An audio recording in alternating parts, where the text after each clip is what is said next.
귀한 찬양 감사합니다. 구원받은 것도 중요하지만 구원받은 후에 구원받은 사람으로서 사는 일도 참 중요합니다. 은혜 받는 일도 귀하지만 은혜 받은 후에 은혜를 아는 사람답게 사는 삶이 중요합니다. 마찬가지로 성령 받는 것이 귀하고 중요하지만 성령 받은 후에 하나님 우리에게 성령을 주신 뜻을 알고 그 뜻에 합당하게 사는 삶이 중요합니다. 구원이나 은혜나 성령을 주시는 것은 하나님의 일입니다. 그 하나님의 은혜로 주신 성령과 구원과 은혜를 가지고 그것으로 사는 것은 우리의 일입니다. 믿음이 좋다는 것은 어떤 상태에 있는 사람을 말합니까? 신앙이 좋다는 것은 어떤 것입니까? 믿음이 좋다는 것은, 신앙이 좋다는 것은 하나님에 대하여 바른 반응을 하는 것을 말할 수 있습니다.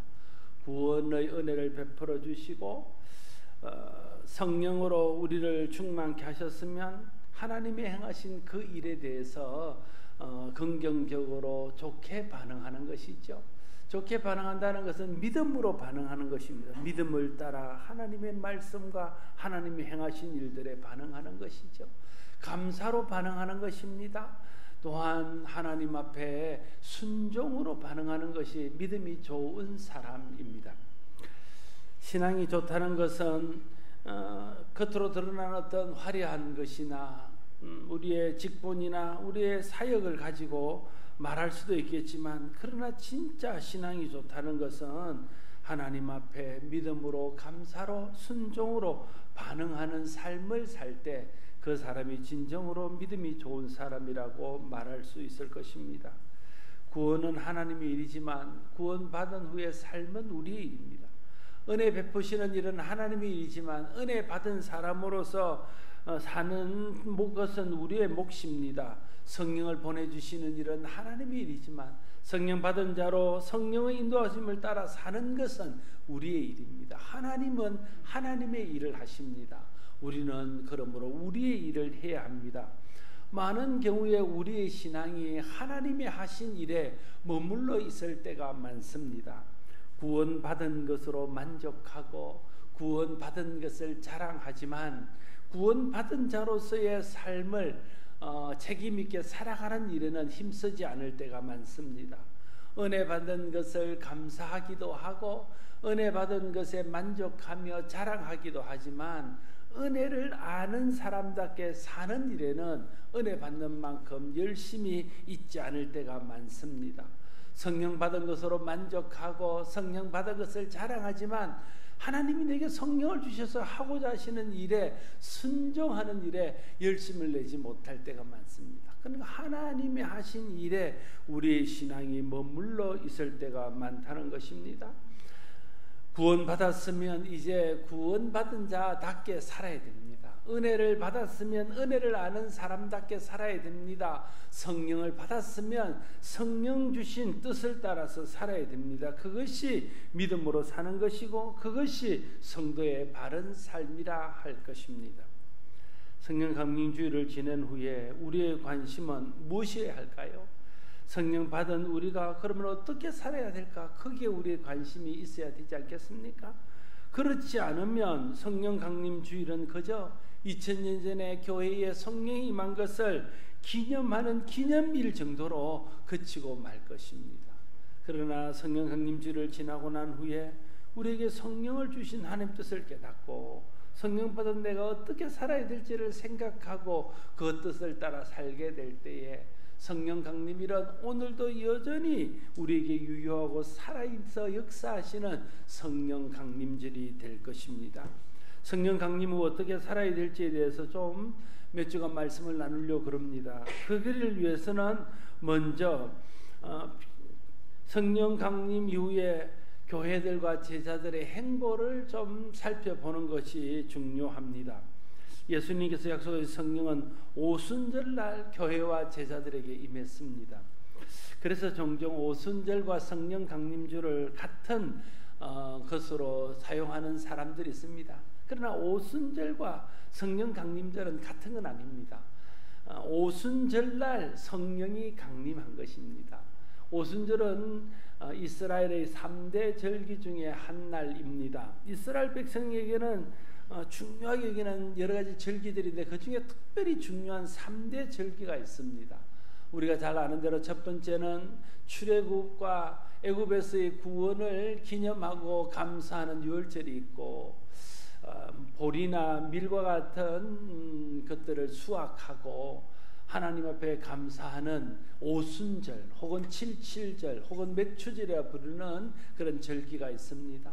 모든 추수를 끝낸 후에 추수한 것들을 창고에 들이는 수장절, 그것을 또 다른 말로는 초막절이라고 그러는데, 그것은 출애굽한 후에 광야의 40년을 기념하는 절기이기도 합니다.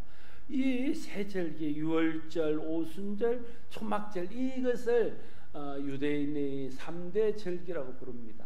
이 3대 절기가 되면요, 모든 유대인 남자들은 다 예루살렘에 있는 성전에 와서 자기를 보이며 하나님 앞에 예배해야 됐습니다.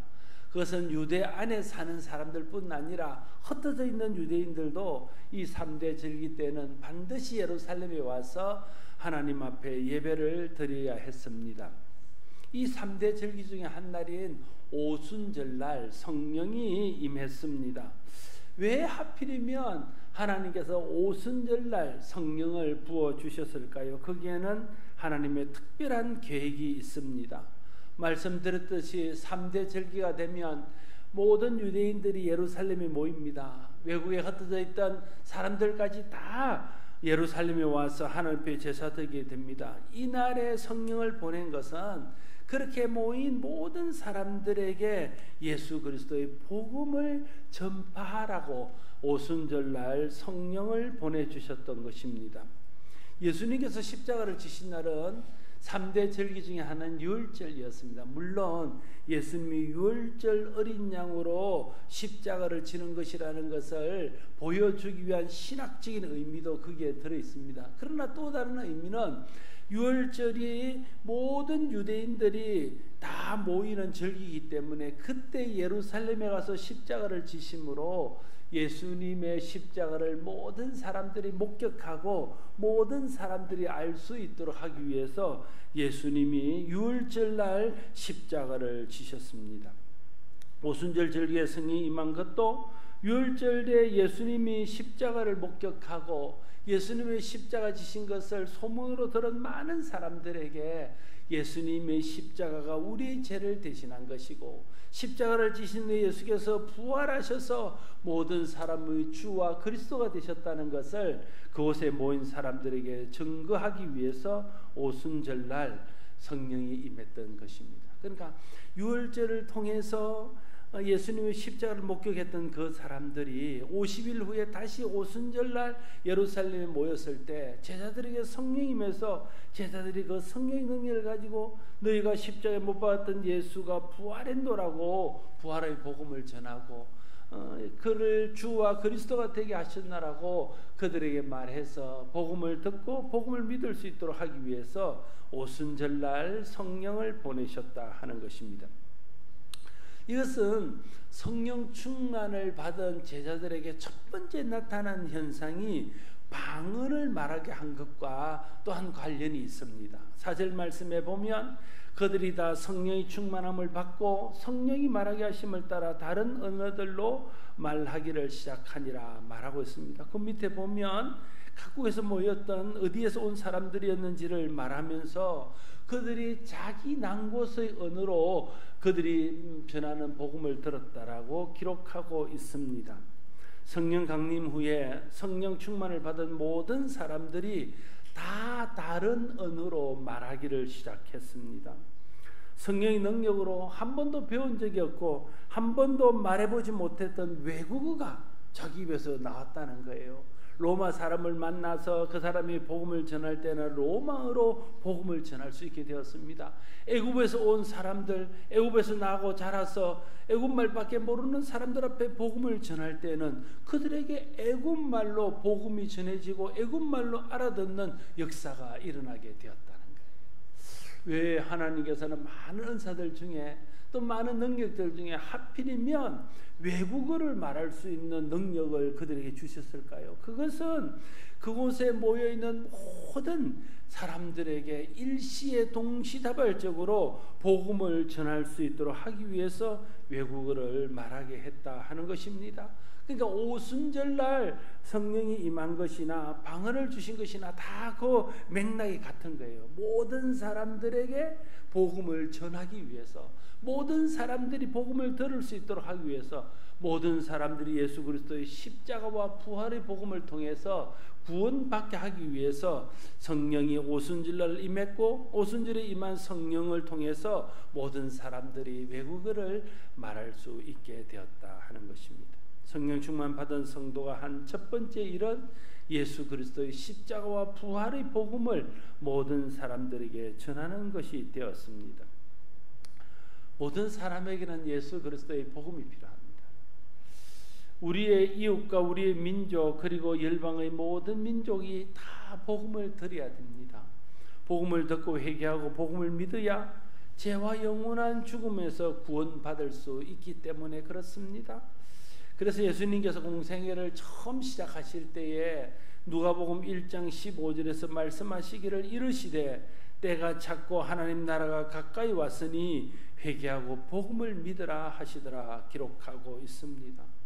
예수님이 오신 목적은 모든 사람들이 회개하고 복음을 믿고 구원받게 하기 위해서 예수님이 이 땅에 오셨습니다. 그런데 예수님께서 지난주 말씀드렸듯이 성령님을 일컬어 또 다른 보혜사라고 부르셨습니다. 또 다른 보혜사라는 것은 예수님과 똑같은 일을 하는 또 다른 형태의 하나님이 오실 것을 말하고 있는 것이죠. 그래서 또 다른 보혜사의 성령님이 오셔서 하신 일은 예수님이 오셔서 하신 일과 똑같은 일입니다. 그래서 예수님이 오셔서 하신 일이 사람들이 회개하고 복음을 믿고 구원받게 하신 일인 것처럼 성령이 이 땅에 오셔서 하신 일도 사람들이 성령을 통해서 예수 그리스도의 복음을 깨닫고 회개하고 예수 믿고 구원받도록 하는 것이 성령이 이 땅에 오신 목적이고 성령이 이 땅에 오셔서 하신 일들이었습니다. 성령 충만을 받고 난 후에 성령을 통해 예수가 그리스도요, 예수 믿는 것이 하나님께서 허락하신 유일한 구원의 길이라는 것을 사람들이 깨닫게 됩니다. 그래서 초대교회 성도들도 성령을 통해서 그것을 확신하고 난 후에 그 복음을 전할 수 있게 되었다는 거예요. 오늘도 성령 받고 성령 충만함을 받게 될 때에 예수가 그리스도요, 예수 믿으면 구원받고 예수 믿는 것이 구원의 유일한 길인 것을 알게 되어서 구원에 이르게 되고 또한 그 복음을 전하는 복음의 증인이 될 수 있습니다. 예수님께서 성천하시기 전 사도행전 1장 8절에서 오직 성령이 너희에게 임하시면 너희가 권능을 받고 예루살렘과 온 유대와 사마리아와 땅끝까지 이르러 내 증인이 되리라 말씀하셨는데, 성령을 받고 난 후에 실제로 그 말씀대로 이루어지고 있는 것을 성경은 우리에게 증거하고 있습니다. 오늘 본문 다음 절에 보면 베드로가 성령 충만을 받고 했던 첫 번째 설교문이 나옵니다. 성령 충만 받은 베드로가 했던 설교의 핵심은 첫째는 사도행전 2장 32절에서 이 예수를 하나님이 살리신지라 우리가 다 일의 증인이로다 말합니다. 이 사람들이 유월절에도 왔던 사람들입니다. 유월절에 와서 예수님이 십자가에 못 박힌 것을 목격한 사람들입니다. 그들에게 말하는 거예요. 너희가 십자가에 못 박은 그 예수를 하나님께서 다시 살리셨노라고 예수님의 부활을 그들에게 증언하면서 우리가 다 이 일의 증인이라고 그는 말하고 있습니다. 또한 사도행전 2장 36절에서 그런즉 이스라엘 온 집은 확실히 알지니 너희가 십자가에 못 박은 이 예수를 하나님이 주와 그리스도가 되게 하셨느니라 말합니다. 너희가 십자가에 못 박은 그 예수를 부활하게 하셔서 그분이 하나님의 아들이요 그분이 주요 그분이 그리스도인 것을 하나님이 모든 사람에게 증명하셨다는 것입니다. 뿐만 아니라 사도행전 2장 38절에서 너희가 회개하여 각각 예수 그리스도 이름으로 제사함을 받으라 이렇게 선포합니다. 너희가 이제라도 예수가 그리스도인 것을 믿고 너희의 죄를 회개하고 예수를 믿으면 제사함 받고 구원받을 수 있다는 거예요. 그것이 베드로가 전했던 첫 번째 설교의 내용이었습니다. 십자가에 못 박은 예수가 다시 살아나셨다는 거죠. 그 예수를 부활을 통해서 주와 그리스도가 되게 하셨다는 것이죠. 그리고 그 예수를 믿고 죄사함 받을 수 있다는 주의 복음을 베드로가 전한 것입니다. 이 베드로가 전한 복음을 듣고 그날에 3,000명이 회개하고 죽게 돌아오는 역사가 있었습니다.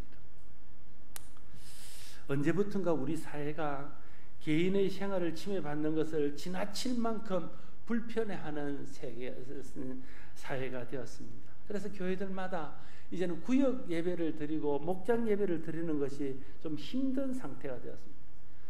또 개인적으로 어느 집을 방문하는 것도 허락이 없으면 가기가 어렵고, 또 대부분은 자기 집에 와서 자기 개인 생활이 오픈되는 것을 원치 않아서 그냥 밖에서 만나는 것이 일상이 되었습니다. 시어머니가 아들 집에 가는 것도 허락을 받아야 됩니다. 오라 해야 가지, 오라 안 하는데 가면 서로에게 불편한 일이 생깁니다. 모든 사람들이 이제 개인의 삶을 좀 침해받는 것을 아주 지나칠 만큼 불편해하는 그런 세상이 되었습니다. 그래서 사람들은 다른 사람들의 개인 생활을 침해하지 않으려고 최대한 노력하고 최대한 배려합니다. 이런 풍조가 이제 우리에 좀 이렇게 정착되어 있는 이런 분위기 속에 있습니다. 좋은 점도 있고요, 뭐 좋지 못한 점도 있겠죠. 그런데요, 이런 개인의 어떤 생활을 침해받지 않고 또 그것을 침해하지 않으려는 이런 풍조가 복음을 전하는 일에까지 영향을 미치고 있다는 거예요. 그래서 사람들이 불편하기 때문에 복음을 전할 수 없습니다. 사람들이 불편하기 때문에 복음 전하는 것을 주저합니다. 사람들이 불편하기 때문에 복음을 전하는 것을 조심스러워합니다. 다른 사람들이 불편한데도 복음을 전하는 사람을 배려심이 없는 사람이나 막무가내인 사람이나 광신도쯤으로 취급합니다. 물론 무리하게 억지로 복음을 전하는 것은 무리가 있겠지요. 그러나 우리가 할 일은 정중하게 또 최대한 우리가 할 수 있는 것을 동원해서 주의 복음을 전하는 것입니다. 좋게 보면 기독교가 굉장히 고상하고 세련되어졌다고 할 수 있겠습니다. 그러나 듣든지 아니 듣든지 고난을 받으면서도 굴하지 않고 복음을 전했던 초대교회의 복음의 열정은 이제 식어져 가고 어쩌면 그것은 잃어버렸다라고까지 말할 수 있을 것입니다. 선교지에서 어려운 일이 있을 때마다 왜 가지 말라는 데 가서 그런 난리를 피우는지, 왜 위험하다고 하는데 가서 저러는지 이해할 수 없다는 반응들을 사람이 보입니다. 그 나라 사람들이 잘 믿고 있는 종교가 있는데 굳이 예수의 복음을 전해야 되는지 모르겠다고 말하면서 그것은 타 종교에 대한 예의가 아니라고 말하기도 합니다. 기독교의 교만이고 심지어는 기독교 제국주의라고 비난하는 사람들도 있습니다. 믿지 않는 사람들은 그렇게 말할 수 있습니다. 그렇지 않습니까? 문제는 믿는 사람들조차 그렇게 생각하는 사람들이 많다는 것이 문제입니다. 그래서 복음의 열정은 점점 식어져 가고 복음 전하는 일들은 점점 교회에서 힘들어지면서 우리끼리 고상하게 서로 교제하며 잘 믿는 이런 풍조의 교회로 교회가 점점 변해져 가고 있습니다. 그러나 사도행전 4장 12절에서 다른 이로서는 구원받을 수 없나니 천하 사람 중에 구원을 받을 만한 다른 이름을 우리에게 주신 일이 없음이라 말씀하고 있습니다. 오직 구원받을 수 있는 유일한 것은 예수 그리스도의 이름밖에 없다는 것입니다. 요한복음 14장 6절에서 예수님께서 이르시되 내가 곧 길이요 진리요 생명이니 나로 말미암지 않고는 아버지께로 올 자가 없느니라 말씀하시면서 천국 가는 유일한 길이 예수 믿는 길밖에 없다는 사실을 예수님이 말씀하십니다. 로마서 1장 16절에 내가 복음을 부끄러워하지 아니하노니 이 복음은 모든 믿는 자에게 구원을 주시는 하나님의 능력이 됨이라 먼저는 유대인에게 또한 헬라인에게다 말하면서 복음이 오직 구원받는 유일한 길이기 때문에 바울은 곧 핍박을 당하면서도 또 다른 사람들에게 어려움을 당하면서도 그 복음을 부끄러워하지 않고 복음을 전하는 것이라고 말하고 있습니다. 정말 예수 믿는 것이 유일한 구원의 길이라면, 정말 예수 믿는 길 외에는 천국 가는 길이 없다면, 복음만이 오직 사람을 구원에 이르게 한다면 우리가 복음을 전하는 일을 포기하면 안 되는 거죠. 어떤 어려움이 있더라도 어떤 상황 가운데서도 복음 전하는 일이 계속되어져야 한다는 것입니다. 이 사실을 깨닫게 하기 위해서 성령님이 이 땅에 오셨습니다. 이 복음을 더 효과적으로 더 능력 있게 전하게 하기 위해서 성령님이 우리에게 오셔서 성령의 권능을 우리에게 더하여 주셨습니다. 그래서 성령 강림 후 교회와 성도는 성령의 능력을 힘입고 오직 예수 그리스도의 십자가 부활의 복음을 전하는 일에 헌신하고 그 일에 집중했습니다. 그 길과 예수 그리스도의 복음이 흥황하여 예수님 말씀처럼 예루살렘과 온 유대와 사마리아와 땅끝까지 이르러 복음이 증거되어지고 그를 통해서 수많은 사람들이 믿고 구원받는 역사가 일어났습니다. 오늘도 교회가 해야 될 일은 성령의 능력을 덧입고 이 민족과 또 열방에 예수 그리스도의 생명의 복음을 전하는 것입니다. 오늘 우리가 회복해야 될 일은 성령 충만을 받고 성령의 능력으로 복음 전하는 것입니다. 세련되고 고상한 기독교가 잃어버렸던 복음의 열정을 회복해야 되는 것이 오늘 교회가 해야 될 일입니다. 교회가 세속화되고 교회가 물질화되는 것도 타락이지만 교회가 복음의 열정을 잃어버리고 고상하게 되고 교회가 세련된 기독교가 되는 것도 타락이라는 사실을 우리가 잊지 말아야 될 것입니다. 성령 강림 후 교회와 성도들이 가장 먼저 한 일, 가장 힘쓴 일이 복음 전하는 일이었음을 우리는 기억해야 됩니다. 여러분, 우리 교회가 성령 충만하여 복음 전하는 일을 가장 시급하고 가장 중요한 일로 여기며 헌신하는 교회가 되기를 바랍니다. 성령의 능력을 덧입고 성령의 능력으로 전도하는 교회, 선교하는 교회가 될 수 있기를 바랍니다. 이 복음의 열정이 식어지지 아니하고 날마다 이 복음의 열정이 부어지고 복음 전하는 일을 계속하는 교회가 될 때에 그 교회가 하나님께서 기뻐하는 교회요 성령을 통해서 세우신 그 교회의 원래 모습을 지키고 회복하는 교회가 될 것입니다. 우리가 해야 될 많은 일들이 있습니다. 세련되고 고상한 교제도 중요합니다. 그러나 정말 교회가 예수 그리스도의 복음을 가지고 있다면 그 복음만이 다른 사람들을 살릴 수 있고 모든 민족과 열방의 소망이라면 이 복음을 전하는 일을 등한히 할 수는 없습니다. 이 복음을 전하는 일에 모든 일에 우선순위를 둬야 됩니다. 이 복음 전하는 일에 교회의 모든 역량을 모아서 그 일에 헌신하고 그 일을 위해서 우리가 함께 해야 될 것입니다. 그때 우리 교회를 통해서 천하보다 귀한 생명이 영원한 멸망에서 벗어나서 구원 얻고 영생을 얻는 역사가 일어나는 것을 보게 될 것입니다. 코로나19로 더 식어져 버린 복음의 열정을 성령의 능력으로 회복하고 다시 복음을 위해서 전진하는 우리 교회와 우리 모두가 될 수 있기를 바랍니다. 이것이 성령 강림 그 이후에 우리가 해야 될 일입니다. 이 일을 잘하여 성령 강림이 헛되지 않고 성령 강림이 계속해서 우리 삶과 우리 교회에 영향을 끼치고 그를 통해서 하나님 나라가 확장되어지며 많은 영혼들이 옳은 대로 돌아오는 축복을 누릴 수 있는 우리 교회와 우리 모두가 될 수 있기를 바랍니다. 기도하겠습니다. 아버지 하나님, 초대교회는 성령 충만을 받고 고난을 무릅쓰고 예수 그리스도의 생명의 복음을 전했습니다. 그를 통해서 예루살렘과 유대와 땅끝까지 이르러 복음이 증거되었고 수많은 사람들이 회개하고 복음을 믿어 구원받는 자리에 이르게 되었습니다. 하나님, 오늘날 교회가 좀 세련되고 고상한 기독교가 되고 복음 전하는 열정을 잃어버리고 복음 전하는 열정이 식어져 가고 있음을 봅니다. 하나님, 성령 강림 주의를 지나고 그 위에 초대교회가 복음 전하는 일에 열심을 더했던 것을 기억하면서 성령 강림을 이후에 교회가 해야 될 일은 복음 전하는 일임을 잊지 않게 하여 주시고 때를 어떤지 얻지 못한지 복음 전할 수 있는 우리가 되게 하시며 성령의 능력을 다해 주셔서 성령의 능력도 있고 복음을 전하여 우리 이웃과 우리 가족과 우리 민족과 열방이 우리 교회를 통해서 우리를 통해서 구원받는 은혜가 나타날 수 있도록 주여 역사하여 주시옵소서. 예수님 이름으로 기도드리옵나이다. 아멘.